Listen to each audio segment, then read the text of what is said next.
position his Third Corps was placed in. Rather than the low area north of Little Round Top, he preferred the higher ground adjacent to the Emmitsburg Road. Without orders or even the knowledge of General Meade, Dan Sickles moved his whole corps out in a westerly and southwesterly direction for the higher ground. They came on as if on parade, flags flying, to the amazement, disbelief, and complete dismay of the rest of the army. When they were finally placed in line, they formed what is now called Sickles' Salient. Humphrey's division spread a thin line south from the Cadore Farm area to the Peach Orchard along the Emmitsburg Road.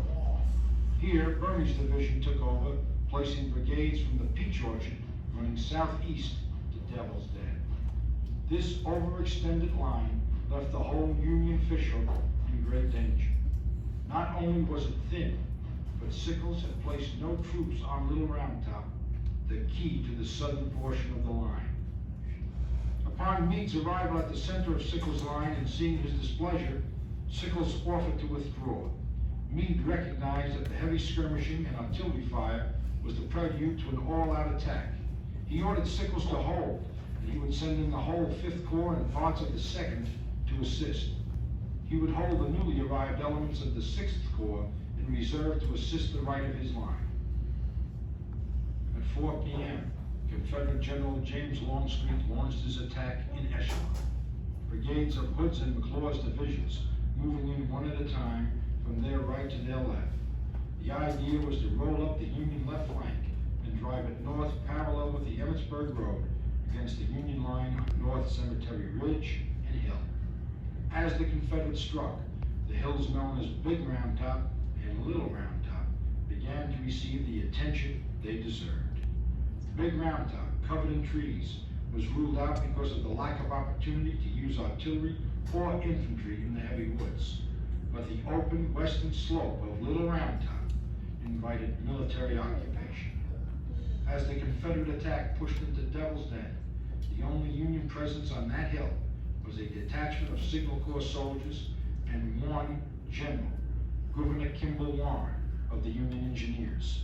In this case, just enough to save that hill. Warren, recognizing the danger to the Union line, sent for help. That help came in the form of Colonel Strong Vincent's brigade of the 5th Corps. The 4 regiments came up and took a position on the south and southwestern portion of the hill. The last regiment in line, the 20th Maine, under Colonel Joshua Lawrence Chamberlain, with Pennsylvania, New York, and Michigan regiments successively to their right. Also coming up in the nick of time to help was Reed's brigade and Hazlitt's battery, which was moved up by hand. The Confederates struck hard and repeatedly at the Union defenders, finally bending the 20th Maine back like a bobby pin. Chamberlain was about to enter into the history books.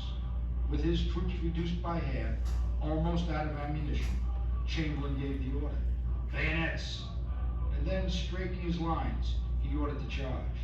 The attack caught the Alabamians of Law's brigade, and especially the 15th Alabama, already exhausted from repeated attempts to dislodge the Maine troops, totally off guard. They were forced to either surrender or run for their lives. Chamberlain's action on this day was awarded the Congressional Medal of Honor. While this action was taking place, other names were going into the pages of military history. The Peach Orchard, the Wheat Field, Trussell Farm, and Devil's Den, all overrun or captured by the Confederates and now entered into the books of this nation's history.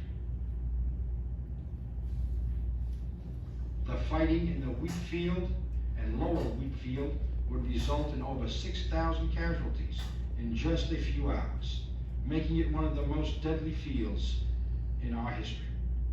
As day ended on the southern portion of the field, the Confederacy had gained ground, but not the ground they needed. Little Round Top and the lower section of Cemetery Ridge was still in Union hands. As Longstreet's attack against Sickles' Salient on the Union left flank was at full pitch, Lee had ordered Ewell to demonstrate and strike against the Union's right at Culp's Hill, the point of the hook.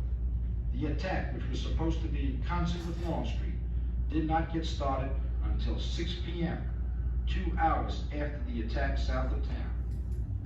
The attack met with limited success on the eastern slope, as most of the Union's 12th Corps had been pulled from their entrenchments to assist the 3rd Corps on the Union left. But a Union brigade was strongly entrenched on the top of Culp's Hill, and it would be this brigade that would hold until nightfall, force the action on the hill to a close. As the Confederates were attacking Culp's Hill, 2 brigades of Confederates were moving around Culp's Hill and charging up East Cemetery Hill. Their attack blew away remnants of the 11th Corps, defending that section of the Union line and establishing a line of control on this portion of the Union position. But as darkness closed in on these 2 lone Southern brigades, so did Union reinforcements from all directions. In the darkness, with only the bolt of light from rifle discharge and not sure who they were firing at, the Confederates were finally forced back down the hill. This ended the action of July 2nd. Again, with the exception of some entrenchments on the eastern base of Culp's Hill, the main Union Fishhook defense line is still intact. July 3rd, 1863.